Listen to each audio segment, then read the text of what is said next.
Shalom. Eh, saya nanya dulu ya. Kalau saya masih bahas kejadian, kira-kira ada yang bosan nggak? Jangan pernah bosan sama firman Tuhan ya, karena banyak hal yang bisa kita gali. Eh, Semakin kita gali, semakin banyak sekali yang bisa kita lihat yang ajaib dari firman Tuhan ini. Kita sama-sama kita lihat, judul khotbah hari ini adalah keturunan ular dan keturunan manusia. Keturunan ular dan keturunan manusia. Di Kejadian 3, semua pasti tahu. Kalau manusia jatuh dosa, setuju? Di Kejadian 3, manusia jatuh dosa. Coba kita lihat Kejadian 3 ayat 15. Kejadian 3 ayat 15. Aku akan mengadakan permusuhan antara engkau dan perempuan ini, antara keturunanmu dan keturunannya. Keturunannya akan meremukkan kepalamu, dan engkau akan meremukkan tumitnya. Oke, saudara perhatiin baik-baik. Saudara perhatiin baik-baik. Sejak saat ini, sejak Tuhan ngomong ini, keturunan itu dibagi dua. Manusia dibagi dua. Setuju gak? Setuju gak? Yaitu manusia dibagi dua, yaitu keturunan iblis, orang-orang yang tidak percaya, dan keturunan perempuan yang mewakili orang percaya. Saudara perhatiin, kita lanjut ke Kejadian 4. Di Kejadian 4 ada bicara soal Kain dan Habil. Setuju? Saudara perhatiin baik-baik, saudara lihat ayat 3. Kejadian 4 ayat 3 dan 4. Kejadian 4 ayat 3. Setelah beberapa waktu lamanya, maka Kain mempersembahkan sebagian dari hasil tanah itu kepada Tuhan sebagai korban persembahan. Dan ayat 4. Ayat 4. Habel juga mempersembahkan korban persembahan dari anak sulung kambing dombanya, yakni lemak-lemaknya. Maka Tuhan mengindahkan Habel dan korban persembahannya itu. Oke. Kenapa Tuhan mengindahkan Habel dan korban persembahannya? Ada yang bisa jawab? Bisa jawab?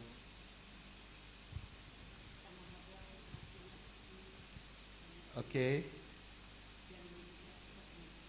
Oke. Bisa. Nggak salah. Jawab apapun nggak salah kok. Tapi yang saya maksud dari perkataan ini, saudara perhatiin, kenapa korban Habel diterima?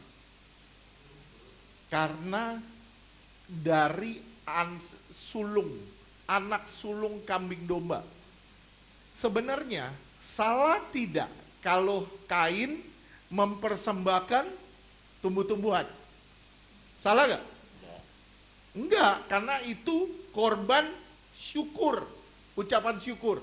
Tapi kalau korban penebus salah atau korban penghapus dosa, itu harus ada penumpahan darah. Amin. Tapi yang dimaksud di sini adalah di ayat 4. Habel mempersembahkan korban persembahan dari anak sulung kambing dombanya. Anak sulung kambing dombanya. Jadi Habel mempersembahkan yang terbaik kepada Tuhan. Kenapa? Karena itu persembahan sulungnya.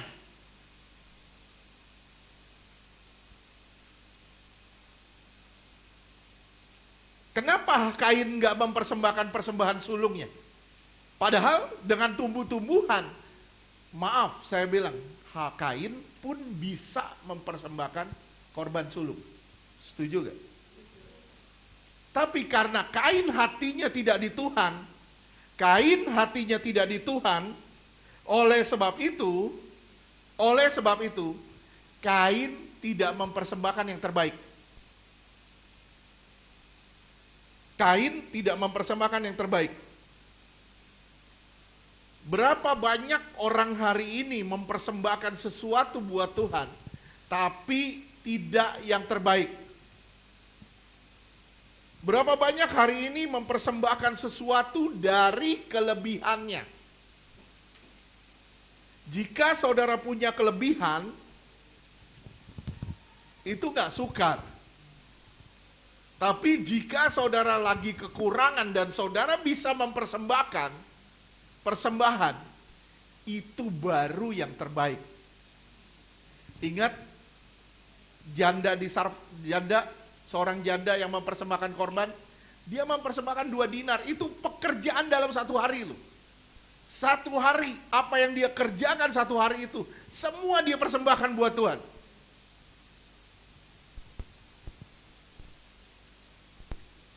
Ini yang jadi korban yang berkenan di hadapan Tuhan. Kain, kenapa tidak melakukan itu? Karena dia hatinya tidak tertuju kepada Tuhan. Dalam mempersembahkan sesuatu buat Tuhan, terutama hidup saudara di hadapan Tuhan, saudara harus mempersembahkan yang terbaik buat Tuhan. Yang terbaik buat Tuhan. Jangan cuma yang asal-asalan, tapi yang the best buat Tuhan. Apapun yang saudara persembahkan yang terbaik buat Tuhan. Semampu saudara. Coba lihat ayat 11. Ayat 11, tadi saya bilang, mulai dari ayat 3, ayat 15, manusia dibagi atas 2. 1, keturunan iblis, keturunan ular, dan keturunan perempuan yang mewakili orang percaya. Sekarang 4 ayat 11. Kejadian 4 ayat 11. Maka sekarang terkutuklah engkau, terbuanglah jauh dari tanah yang mengangakkan mulutnya untuk menerima darah adikmu itu dari tanganmu. Ya, Kain dikutuk. Di Kejadian 3 Tuhan kutuk tanah.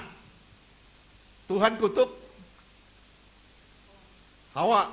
Tuhan kutuk ular. Tuhan kutuk ular, Hawa, dan tanah. Di Kejadian 4 kutuk keluar lagi, yaitu kutuk kepada Kain karena membunuh Abel. Di sini dibilang keturunan ini menandakan apa? Kenapa di Kejadian 4 diulang lagi terjadi kutuk itu? Kenapa? Karena ini menandakan Kain adalah keturunan ular. Kain itu adalah keturunan ular. Kalau saudara mau lihat lagi lebih jelas, 1 Yohanes 3 ayatnya ke-12. 1 Yohanes 3 ayatnya ke-12.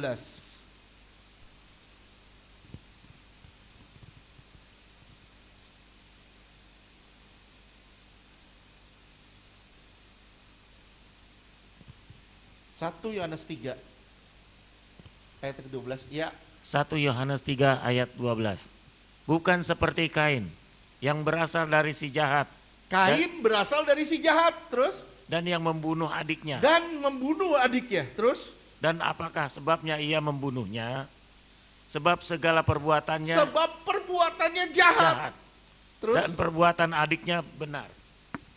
Ya, makanya kalau saudara lihat lagi di Kejadian 4 dibilang Kain dan persembahannya.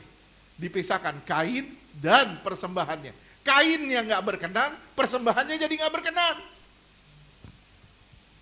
Bisa ngerti? Kain yang gak berkenan, persembahannya jadi gak berkenan. Habelnya berkenan, persembahannya jadi berkenan. Jadi apa yang saudara persembahkan kepada Tuhan, itu bergantung bukan dari berapa yang saudara bisa beri, tapi seberapa hidup saudara taruh di tangan Tuhan. Seberapa hidup saudara, saudara taruh di tangan Tuhan. Bukan berapa yang saudara bisa beri. Kalau saudara menaruh hidup saudara sepenuhnya kepada Tuhan, sepenuhnya kepada Tuhan, itu akan jadi persembahan yang terbaik. Saya ulang, itu akan menjadi persembahan yang terbaik. Tapi kalau saudara tidak mempersembahkan hidup saudara kepada Tuhan, persembahanmu juga tidak yang terbaik. Oke. Sampai sini jelas? Jelas? Sekarang kita lihat Kejadian 4 ayat 17 sampai dengan 24. Kejadian 4 ayat 17.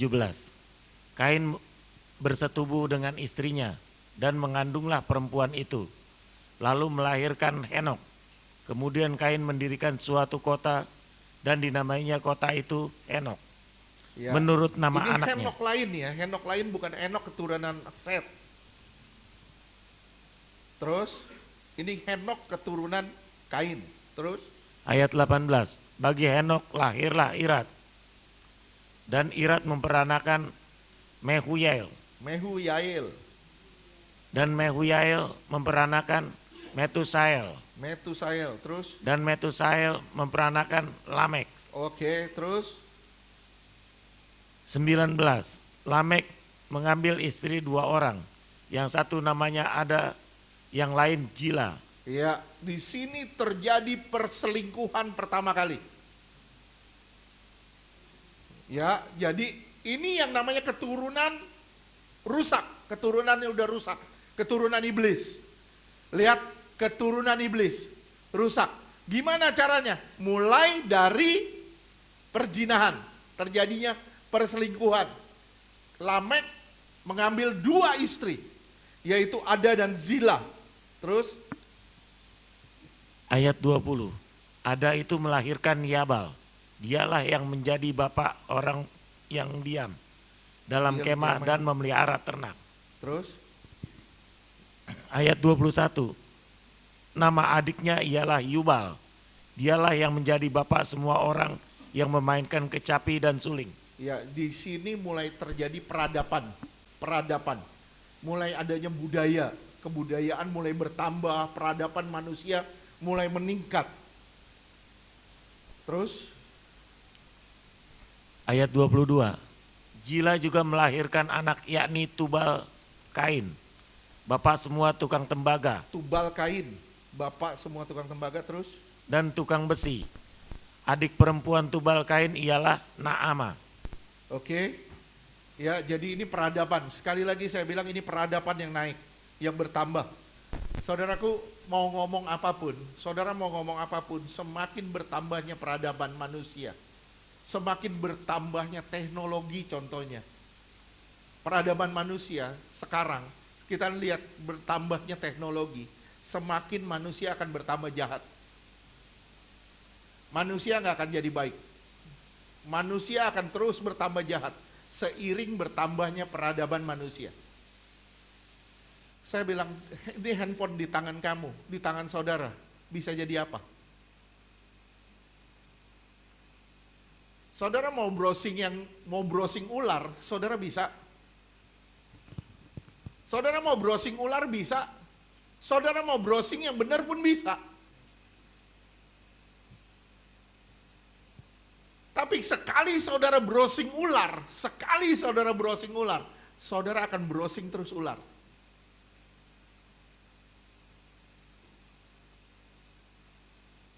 Kenapa? Ya teknologi gitu. Kalau orang sekarang bilang algoritma. Algoritma, sekali lu buka itu algoritmanya keluar itu semua. Ya memang begitu. Peradaban bertambah, kejahatan juga bertambah.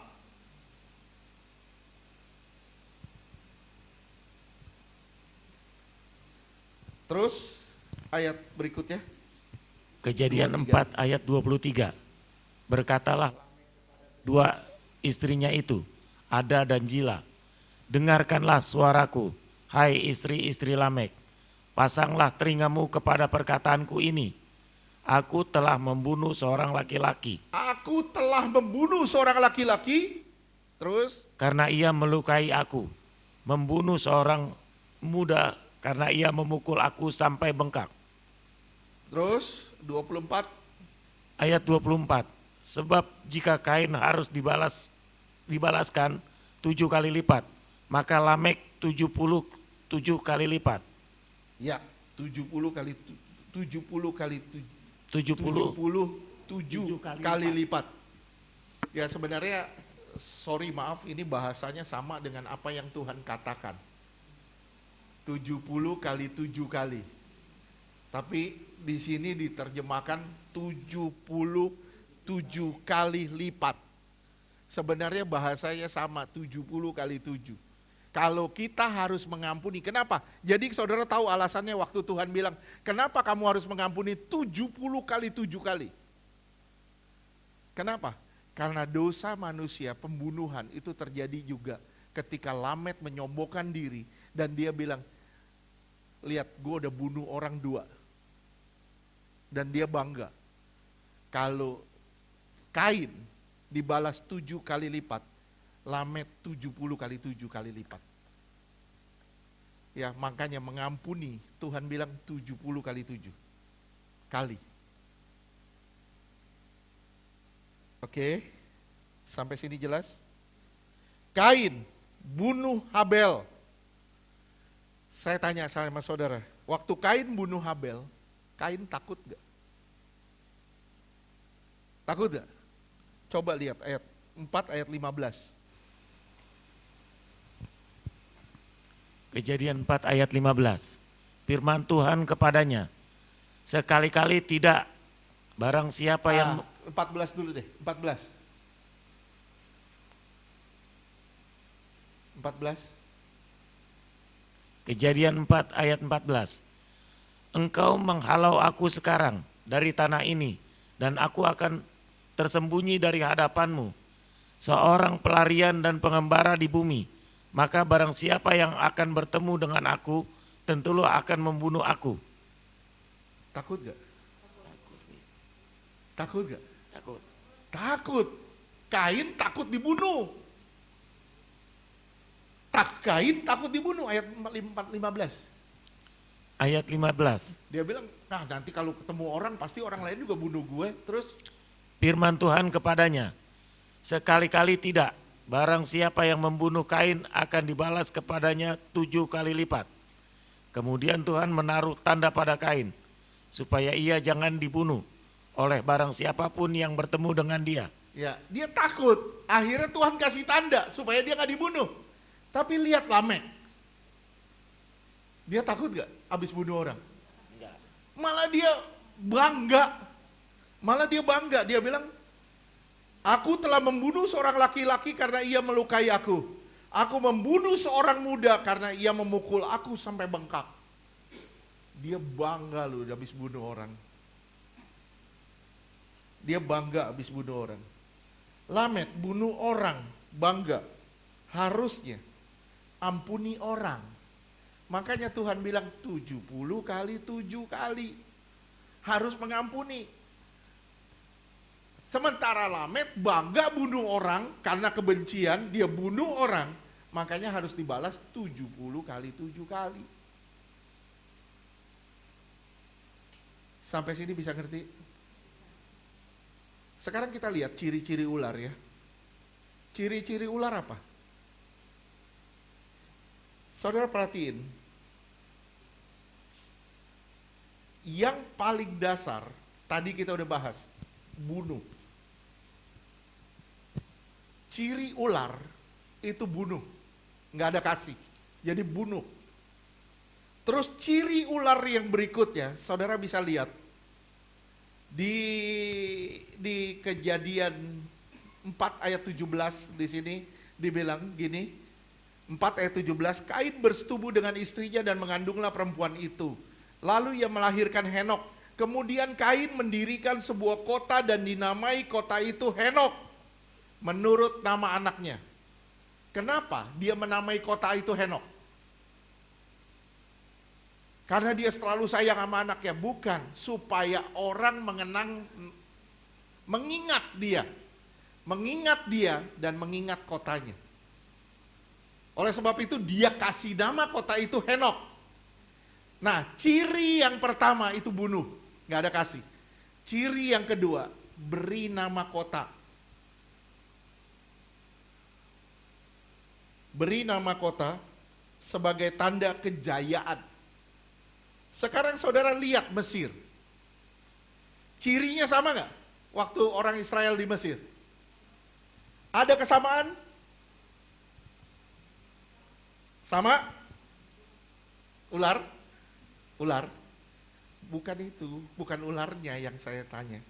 Cirinya, ada kesamaannya apa? Bunuh. Lihat, Keluaran 1 ayat 11. Ayat 16 dulu, ayat 16 dulu. Ayat 16. Keluaran 1 ayat 16. Apabila kamu menolong perempuan Ibrani pada waktu bersalin, kamu harus memperhatikan waktu anak itu lahir. Jika anak laki-laki, kamu harus membunuhnya. Tetapi jika anak perempuan, bolehlah ia hidup. Kalau anak itu laki-laki, bunuh.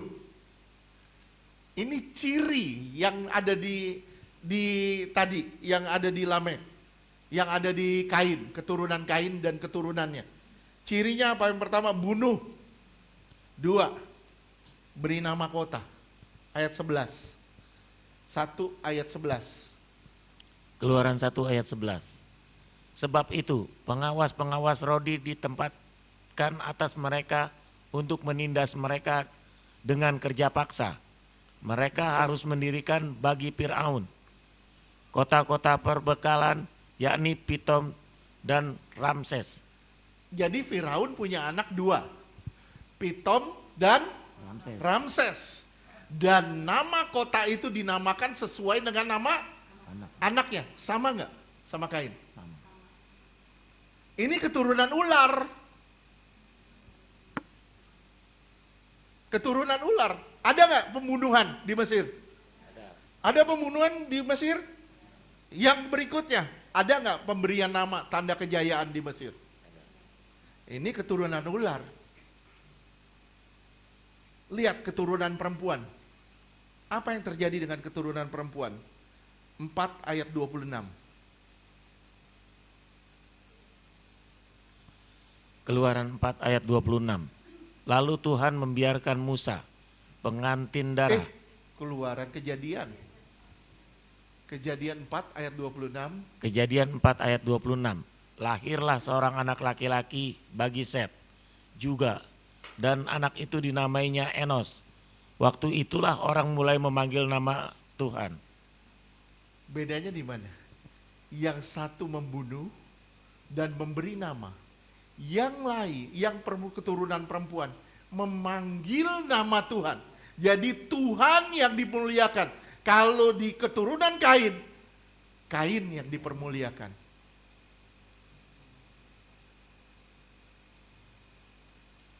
Bisa cerna? Nah, sekarang ada nggak keturunan Kain di dalam diri saudara? Apakah kita sering mau dipandang orang? Apakah kita sering mau dihargai orang?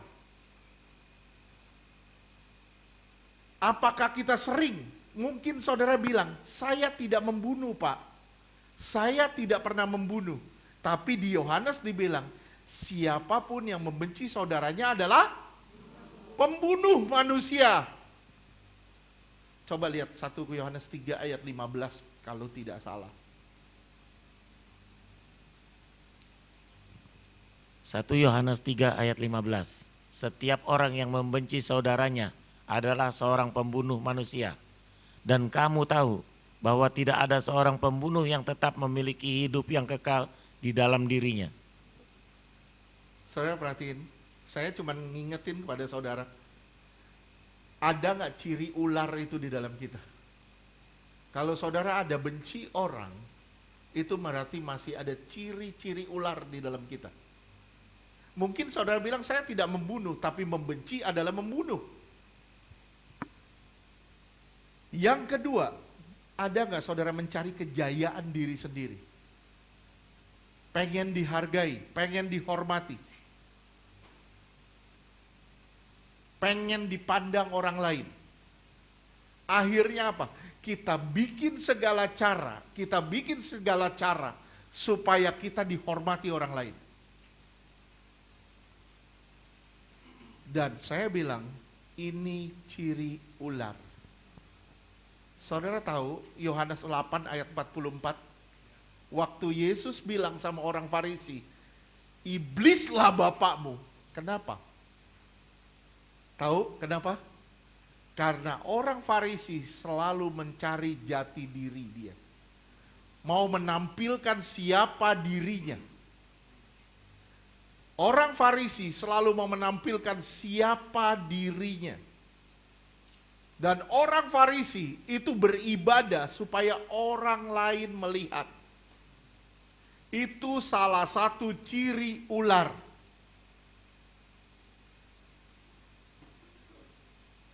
Saya berharap saudara bisa nangkep apa yang dibahas ini. Oke? Jadi, masih ada gak ciri ular di dalam kita?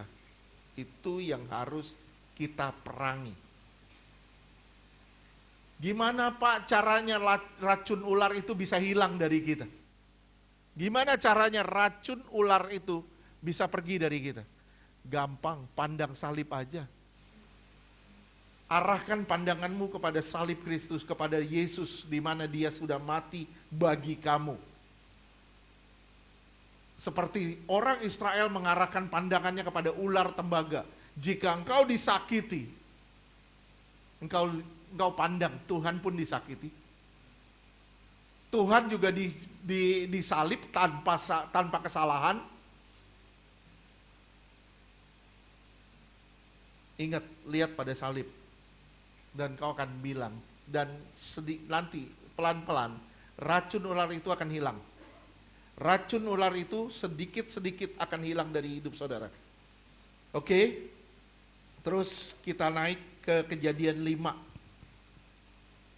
Kejadian 5 mulai dari ayatnya ke-1.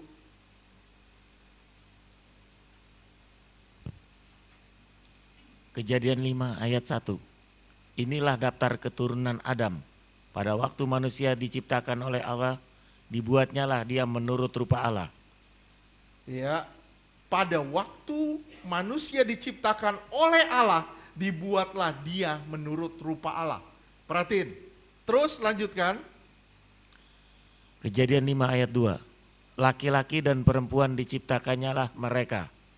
Ia memberkati mereka dan memberinya nama manusia kepada mereka pada waktu mereka diciptakan. Nah, ini lari ke ayat 3, saudara lihat.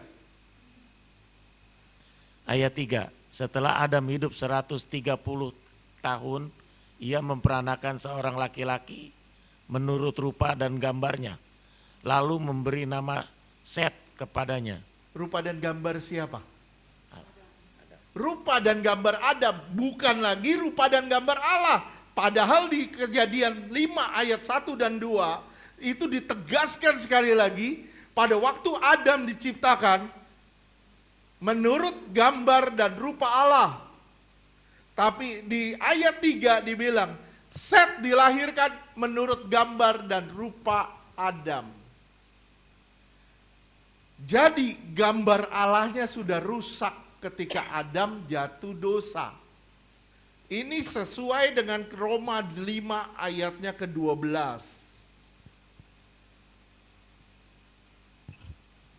Roma 5 ayat 12. Sebab itu, sama seperti dosa telah masuk ke dunia oleh satu orang. Dan oleh dosa itu juga maut. Demikianlah maut itu telah menjalar kepada semua orang. Karena semua orang telah berbuat dosa. Semua orang sudah berbuat dosa. Saya berharap saudara bisa memahami garisnya. Apa yang dijelaskan ini? Tujuannya apa?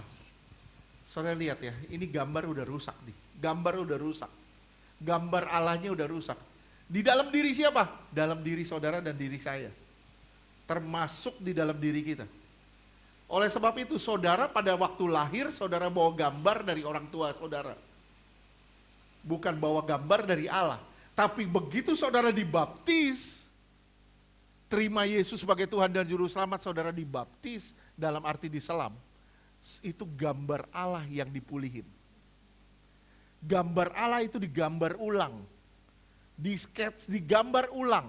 Oleh sebab itu, gambar ulang itu, gambar lamanya harus dihapus sedikit demi sedikit. Gambar lama orang tua saudara dan gambar lama saudara itu harus dihapus sedikit demi sedikit supaya gambar Allah bisa nampak di dalam saudara. Nah, pada waktu penghapusan gambar diri saudara, saya bilang itu cukup menyakitkan. Kenapa? Karena Tuhan bilang, sangkal diri, pikul salib, ikut aku. Kalau saudara menyangkal diri saudara, saya maunya begini, tapi Tuhan bilang, karena saya percaya Tuhan, karena saya tahu kebenaran, saya harus mulai belajar mengampuni orang lain. Walaupun saya dilukai.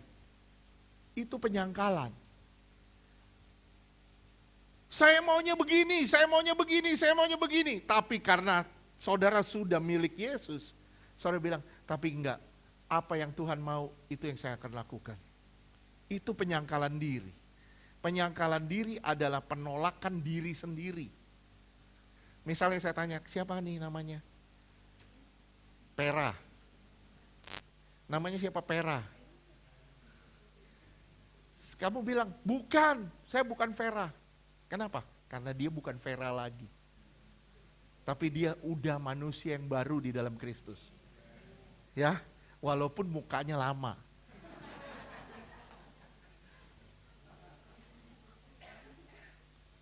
Walaupun casingnya lama. Oke. Casingnya HP jadul lah. Yang penting isinya kan iPhone 17 Pro Max. Oke. Walaupun sering hang.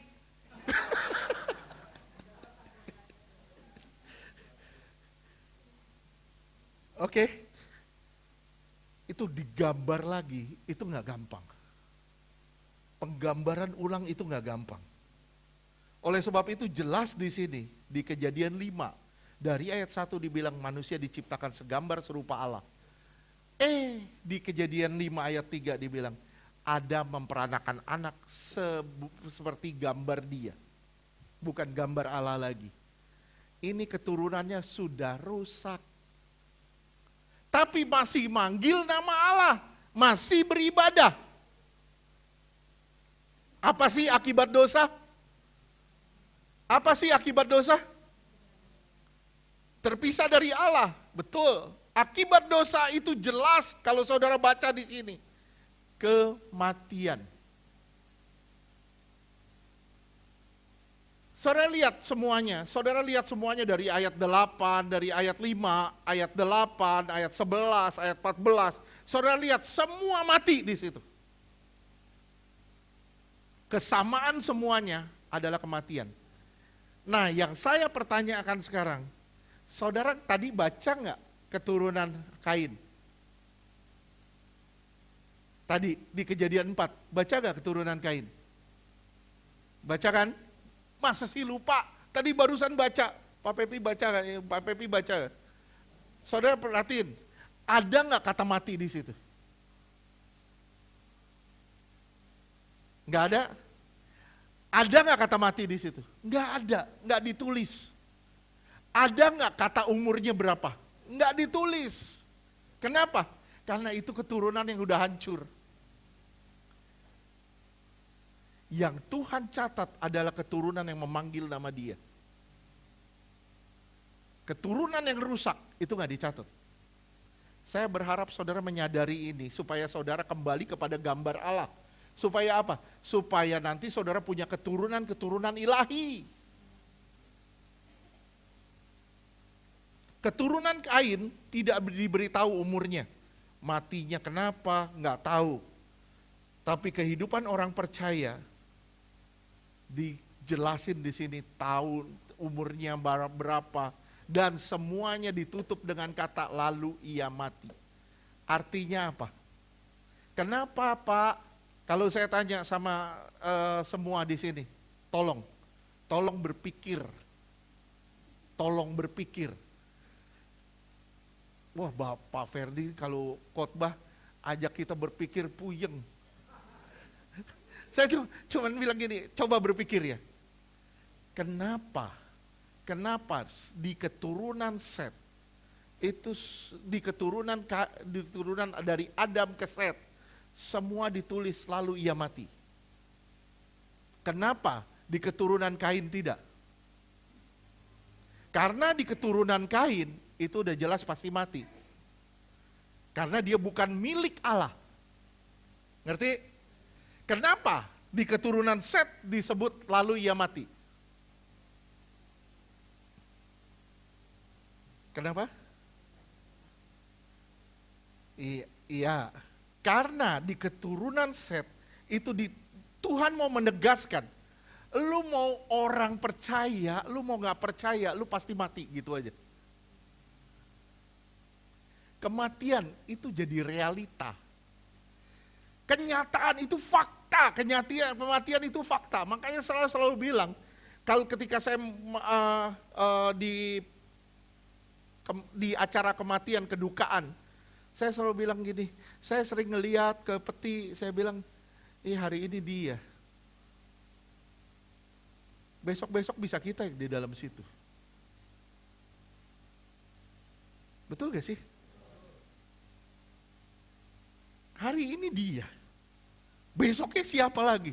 Nanti siapa lagi? Kenapa? Karena fakta. Saudara mau panggil nama Tuhan, mau apa? Cuman bedanya apa? Kehidupan setelah kematian atau kematian setelah kematian. Itu yang selalu saya tekankan. Kalau saudara lahir satu kali, saudara akan mati 2 kali. Lahir dari perut ibu, saudara akan mati 2 kali. Ngerti ya? Mati fisik di dalam kubur, 2 mati kekal di neraka. Tapi kalau saudara lahir 2 kali, saudara akan mengalami kematian 1 kali. Mati fisik, tapi roh dan jiwa saudara diselamatkan Tuhan. Saudara akan mengalami kehidupan yang kekal. Dan ini akan menjadi fakta.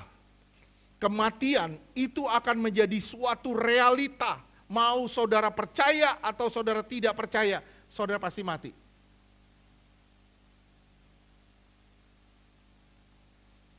Oke. Nah, di Kejadian 5 ayatnya ke-29.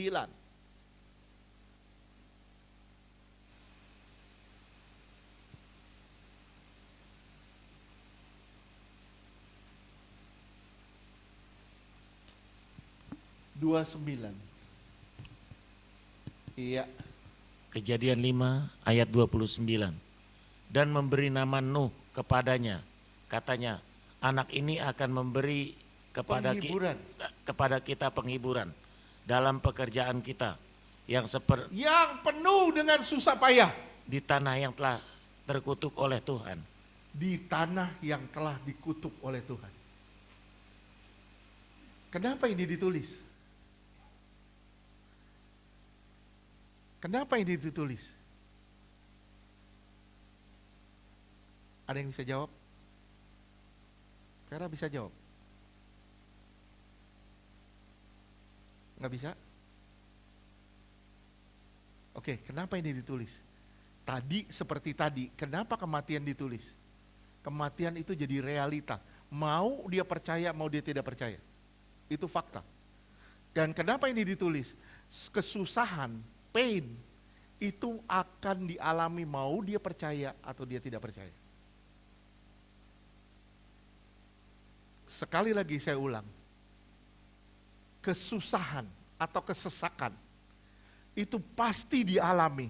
Mau saudara percaya atau saudara tidak percaya. Pasti.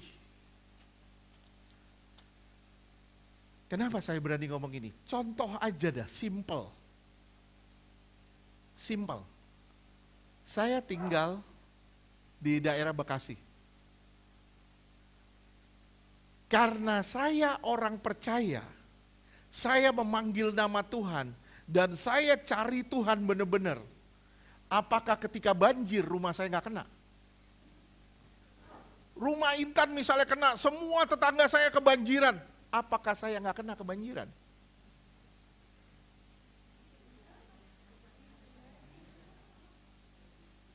Ya, saya bilang kalau kita rata semua, itu aja contoh simple. Kita pasti ngalamin yang sama. Bedanya di mana? Bedanya ketika orang itu bukan orang percaya, banjir baru 1 senti, ngomel udah 1 meter. Tapi kalau kita orang percaya, banjir 1 meter, kita berenang. Nggak pernah menyerah, kita berenang. Ya, kita ambil prinsip gini. Semua tempat jadi tempat bermain yang indah. Seluruh kota adalah tempat bermain yang asik.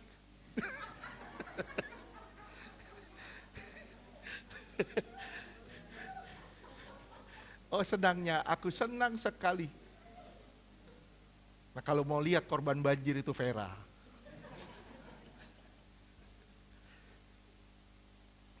Lihat ya, beda. Bedanya apa? Responnya. Yang membedakan responnya. Sekarang lihat 1 Petrus 4 ayat 12 sampai dengan 14.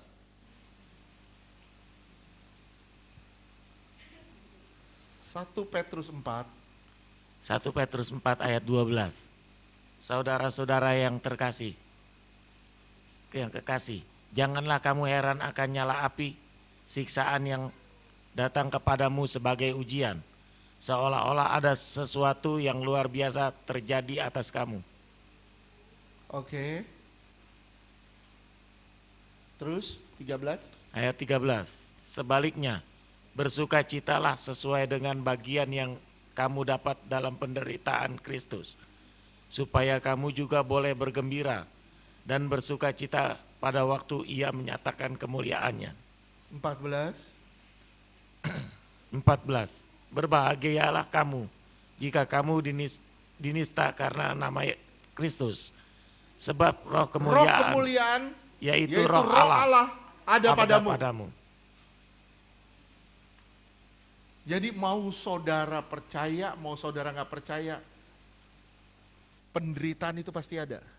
Dan Petrus bilang gini, jangan surprise ya ketika kamu mengalami kesusahan. Jangan surprise, karena kita sudah tinggal di dunia yang berdosa.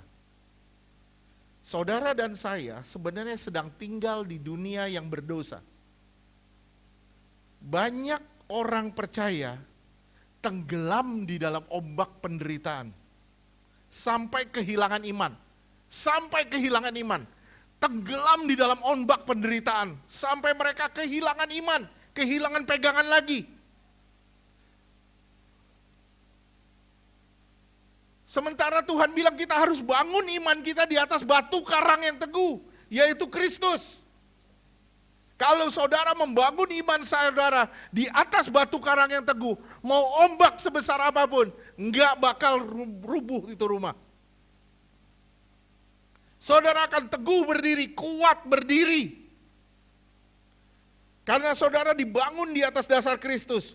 Kristus harus jadi segala-galanya dalam hidup saudara. Saya ulang, Kristus harus jadi segala-galanya dalam hidup saudara. Kalau Kristus gak jadi segala-galanya dalam hidup saudara, saya bilang, saudara pasti nyalain Tuhan. Begitu kena banjir, saudara bilang, Tuhan, kenapa ini terjadi? Saya sudah menyembah Tuhan. Saya sudah memuliakan Tuhan. Saudara berdoa di rumah, saudara berdoa di rumah, saudara berdoa. Waktu hujan gede, waktu banjir mulai masuk, saudara berdoa. Kalau memang harus kena banjir, kenapa enggak? Jangan tanya, Tuhan kenapa?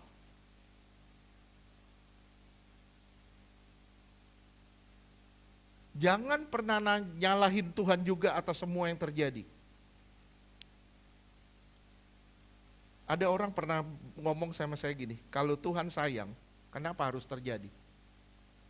Terus dia bilang lagi, kalau Tuhan sayang, kenapa Tuhan nggak lepasin saya dari kasus ini, dari masalah ini?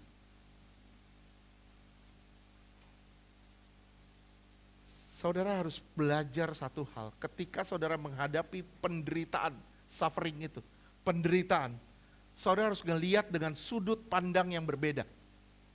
Bukan dengan sudut pandangmu sendiri. Ketika saudara mulai melihat dengan sudut pandang sendiri, saudara pasti akan mengasihani diri sendiri. Tapi saudara harus ngelihat dengan sudut pandang Tuhan, apa yang harus berubah dari diri saya? Apa yang harus saya perbaiki?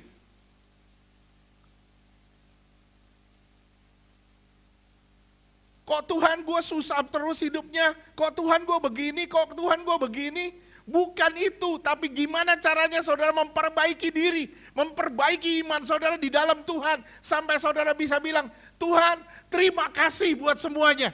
Kalau saya masih bisa hidup, kalau saya masih bisa makan, terima kasih Tuhan. Karena banyak orang udah menderita, udah gak punya apa-apa, makan pun gak bisa. Mau nelen makanan pun gak bisa. Mau dikasih makanan semahal apapun, gak bisa. Harusnya kita bersyukur.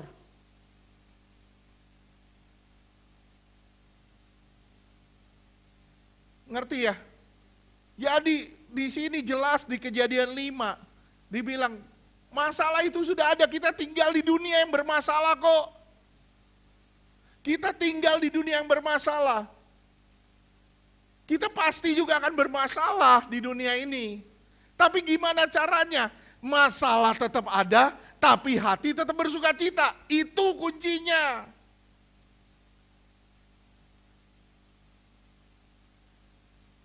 Dua Korintus 7 ayat 10.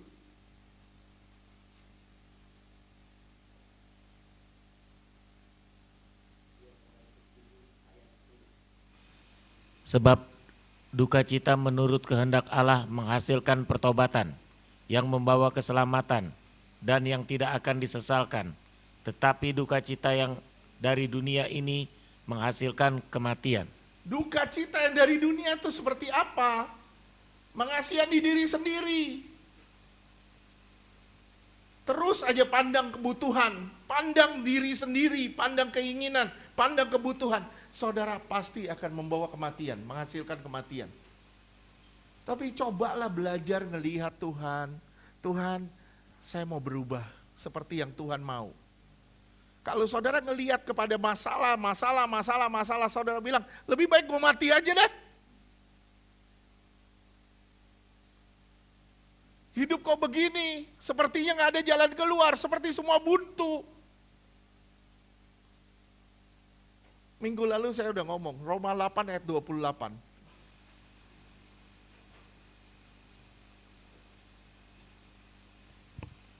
Roma 8 ayat 28. Kita tahu sekarang bahwa Allah turut bekerja dalam segala sesuatu untuk mendatangkan kebaikan bagi mereka yang mengasihi Dia. Kuncinya apa? Kasihi Dia.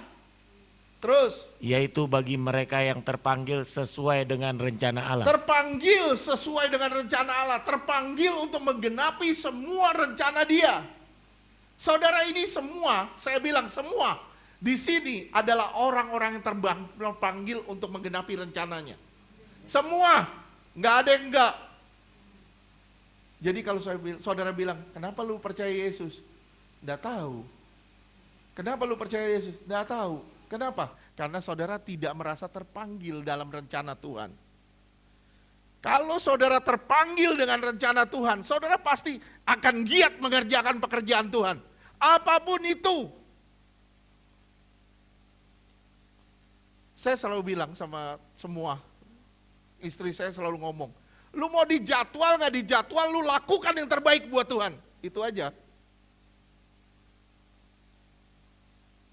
Nggak harus nama kita keluar di jadwal. Yang penting apa yang gue bisa lakukan aja buat Tuhan. Itu aja cukup.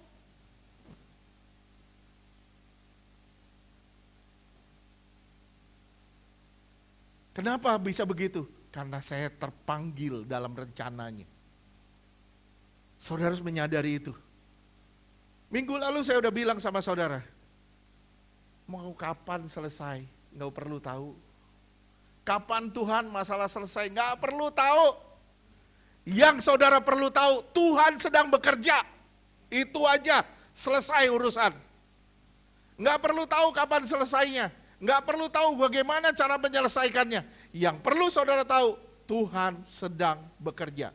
Beres. Ayat 29.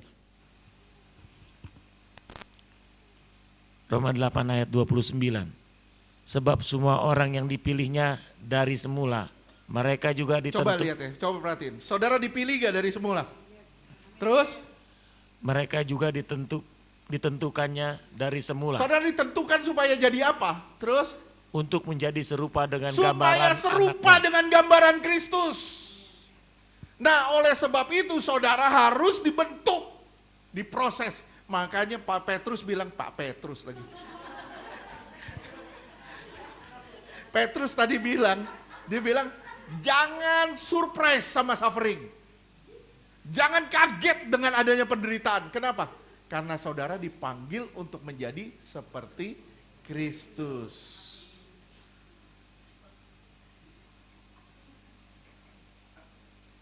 Sampai sini jelas? Ya. Kenapa saya bilang Pak Petrus? Kenapa bukan Pak Yogo? Lihat, jelas kan? Jelas kan? Dipilih, ditentukan, menggenapi semua rencana untuk menjadi serupa dengan Kristus. Jadi Frankie, kenapa Frankie ada di gereja? Frankie, kenapa Frankie percaya Yesus? Jawabannya simpel, karena Frankie mau dijadikan seperti Kristus. Bukan berarti pulang harus piara jenggot, piara rambut. Bukan berarti gitu. Itu serupa dengan tampilannya. Tapi serupa luar dan dalamnya.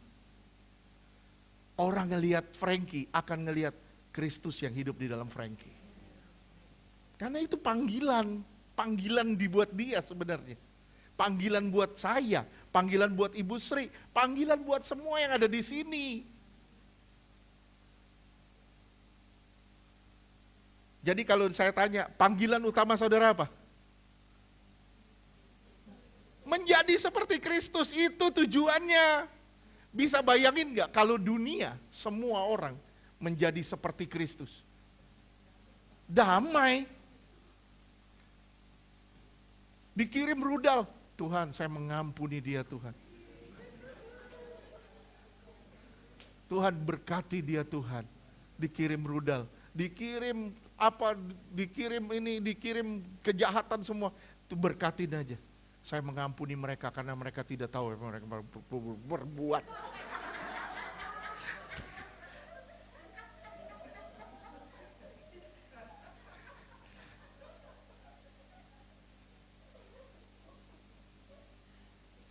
Oke, jelas?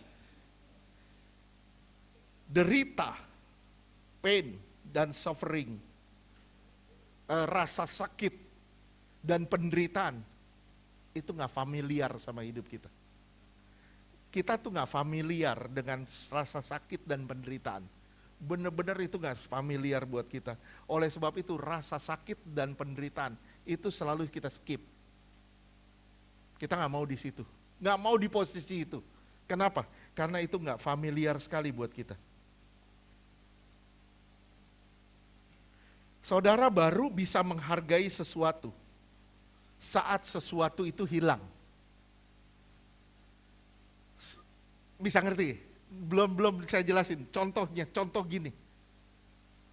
Ada orang, misalnya si A, misalnya Ibu Kusuma.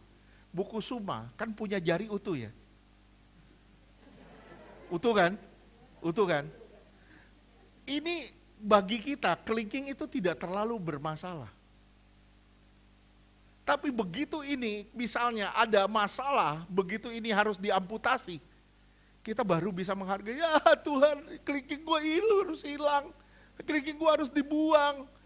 Kenapa? Karena kita baru bisa menghargai ini kelingking, ketika ini harus hilang. Ya, saya melayani misalnya orang kena diabetes, harus diamputasi, dia tidak menghargai kakinya.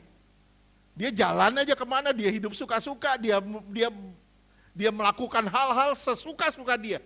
Tapi begitu udah kena diabetes, harus amputasi, baru dia bilang, lah kaki gue, kemana nih, gue harus gimana, gue nanti mesti pakai tongkat. Begitu harus hilang, baru dia mulai menghargai.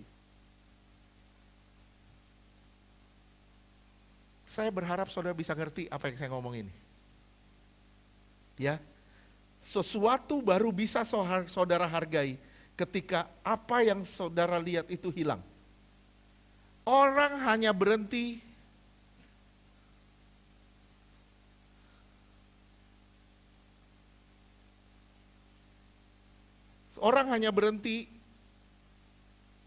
pada saat dia mulai kena masalah. Ketika nggak bermasalah, tablas terus. Orang kusta, contohnya orang kusta. Bagi saudara, penderitaan itu baik gak? Bagi Tuhan, mungkin saya bilang ya, saya karena saya kutip, bagi Tuhan, ini seperti orang kusta. Orang kusta itu mati rasa. Mati rasa tahu ya? Saudara silakan searching di Google, orang kusta itu mati rasa. Mau diapain, tangannya dipatah-patahin, itu gak kerasa apa-apa. Gak kerasa apa-apa. Pernah tahu gak cerita ini? Gak tahu? Ya makanya banyak bacalah. Kalau orang kusta, itu gak bisa ngerasain sesuatu. Dia akan patah-patahin gini, dia gak kerasa. Nah dia mencari rasa sebenarnya. Mereka orang-orang kusta itu sedang mencari rasa. Tapi begitu misalnya disetrum, dia baru kerasa, saya baru ngerasa sekarang. Kenapa? Karena dia tidak bisa mencerna rasa.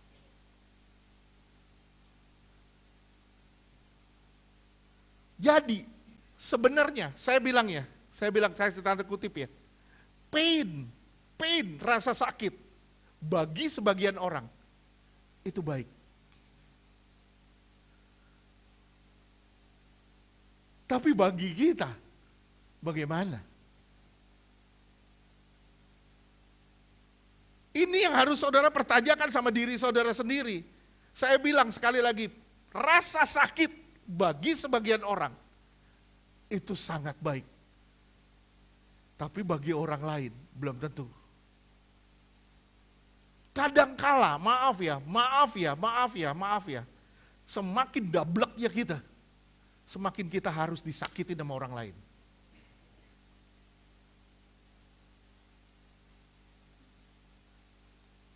Sampai sini jelas? Kalau saudara sudah terbiasa dengan rasa sakit itu, saudara sudah terbiasa dengan rasa sakit itu, saudara akan mengalami kenyamanan. Pernah sauna enggak? Siapa di sini pernah sauna? Oke, saudara pernah sauna ya semua ya? Ya.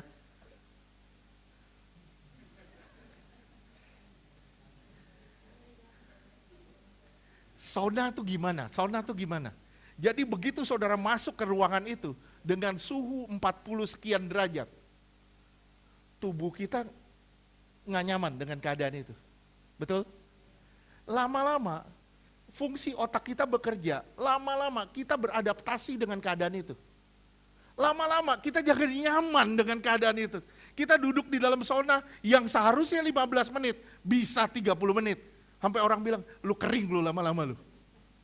Kenapa? Karena kita udah merasa nyaman di situ. Saya berharap saudara bisa ngerti dengan contoh-contoh ini. Rasa sakit, kalau saudara bisa nikmatinya, bisa menikmatinya, itu akan jadi sesuatu yang baik loh.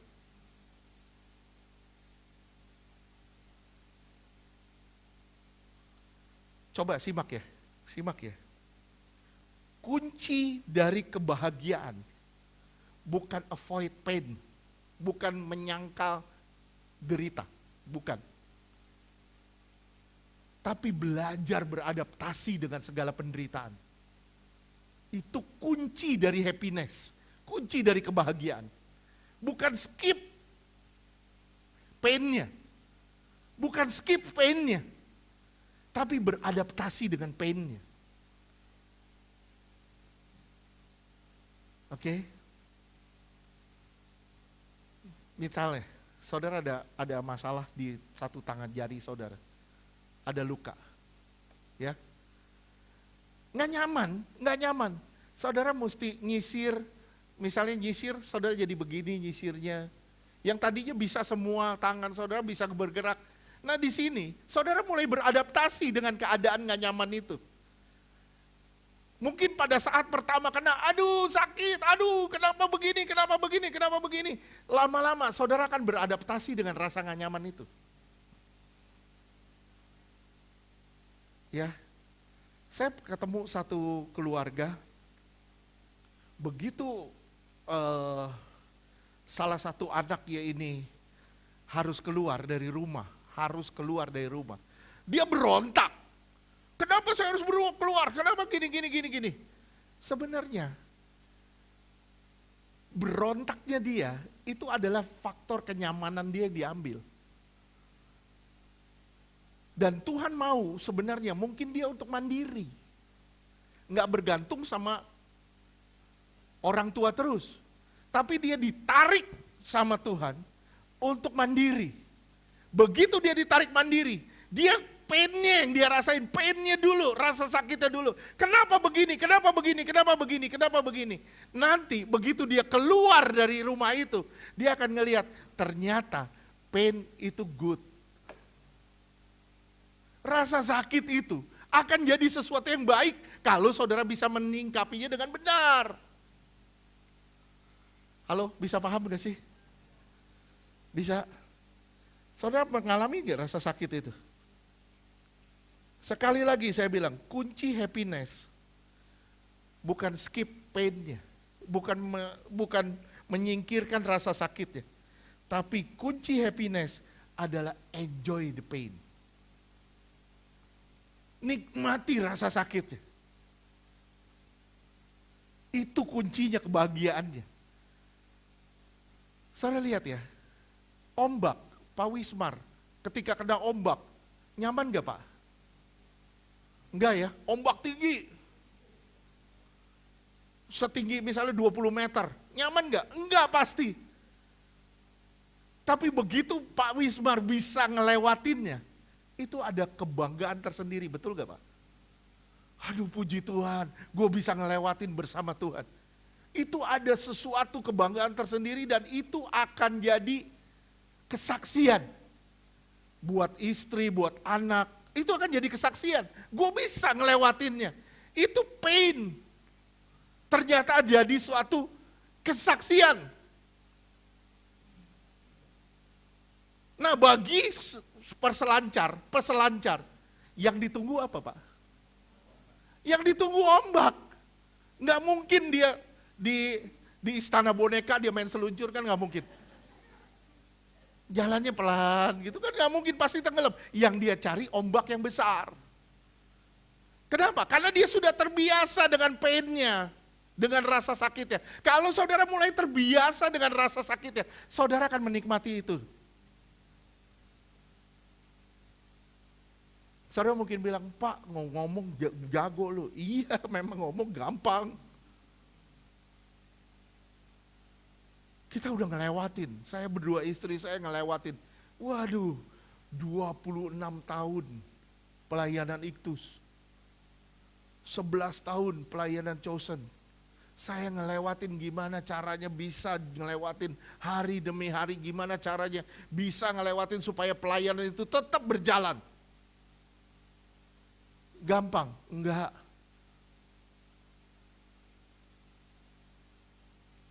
Enggak semua orang bisa ngelihat itu. Dan kita berdua berusaha tertawa. Berusaha kita tertawa. Supaya apa? Supaya kita enjoy rasa sakitnya itu.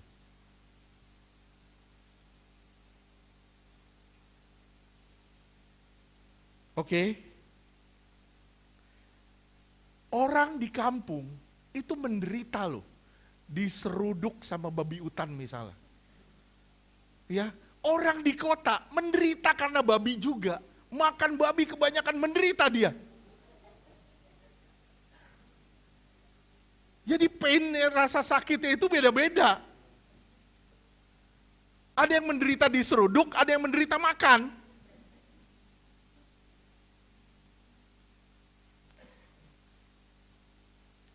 Sama-sama derita, tapi beda alasannya. Dunia ini kita tinggal di dunia yang sudah rusak. Saudara udah gak bawa ke wajah Kristus, saudara harus kembali kepada wajah Kristus. Kenapa? Karena saudara dipanggil dengan wajah Kristus itu. Saya berharap saudara di sini bisa mengerti. Mungkin saya akan lanjutkan di minggu-minggu ke depan, beberapa minggu ke depan. Mungkin istri saya dulu yang mungkin. Tapi kita lihat aja kalau memang harus dilanjutkan ya dilanjutkan. Nanti kita akan belajar terus dari kejadian ini. Saya bilang banyak hal yang bisa saudara pelajari di sini. Salah satunya apa? Contoh, kemutlakan Allah. Allah menyesal. Kenapa Allah menyesal? Nah itu dia. Menjadikan manusia. Sementara di ayat-ayat lain dibilang Tuhan itu gak boleh menyesal. Tuhan itu tidak pernah menyesal. Nah itu yang harus kita pelajarin juga. Terus satu lagi, yang terakhir. Kalau saudara hitung sekarang. Keturunan Adam sampai Lamek, itu berapa keturunan? Kejadian 4, mulai dari ayat. Lamek itu keturunan keberapa?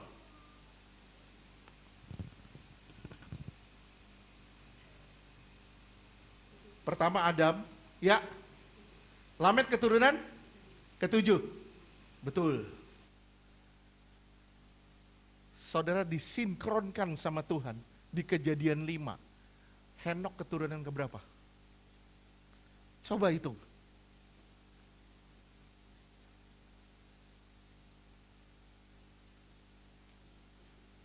Hah? Lihat ya.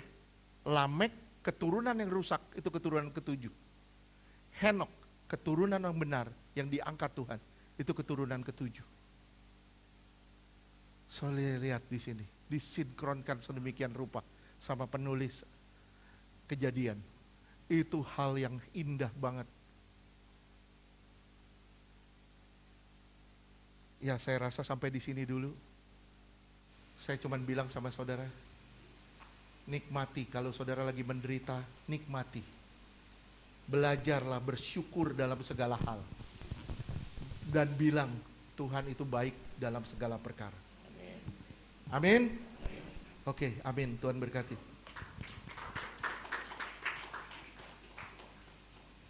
Saya undang semuanya bangkit, kita berdoa. Gak usah bangkit berdiri, kita berdoa. Tuhan Yesus, hari ini kami mendengarkan suara-Mu, firman-Mu, kebenaran-Mu. Tuhan, terima kasih untuk semua kemurahan-Mu Tuhan. Begitu banyak yang kami alami dalam hidup ini. Rasa sakit dan sukacita yang berganti-gantian. Tapi di atas segalanya, kasih Tuhan tidak pernah berubah. dulu, sekarang, sampai selama-lamanya. Tuhan, kami belajar hari ini, kalau kami tinggal di dunia yang rusak dan rasa sakit itu jadi makanan kami sehari-hari. Ajar kami Tuhan untuk menang terhadap persoalan, menang di atas masalah, dan ajar kami Tuhan untuk melihat semuanya dengan sudut pandang Tuhan, bukan dengan sudut pandang kami. Bapa, terima kasih, kami menyerahkan semuanya ke dalam tangan-Mu ya Tuhan, semua yang terindah, semua yang terbaik. Kami percaya itulah yang Tuhan siapkan bagi kami. Kami percaya Tuhan, aku tahu sekarang kalau Tuhan turut bekerja dalam mendatangkan kebaikan. Tuhan Yesus, terima kasih, kami semua dipanggil dalam rencananya dan kami semua dipanggil untuk menjadi serupa dengan gambaran Kristus. Terima kasih ya Bapa, bukan sesuai dengan gambaran iblis. Kami dipanggil sesuai dengan gambar Kristus. Terima kasih ya Bapa. Di dalam nama Tuhan Yesus kami berdoa, kami bersyukur. Haleluya. Amin.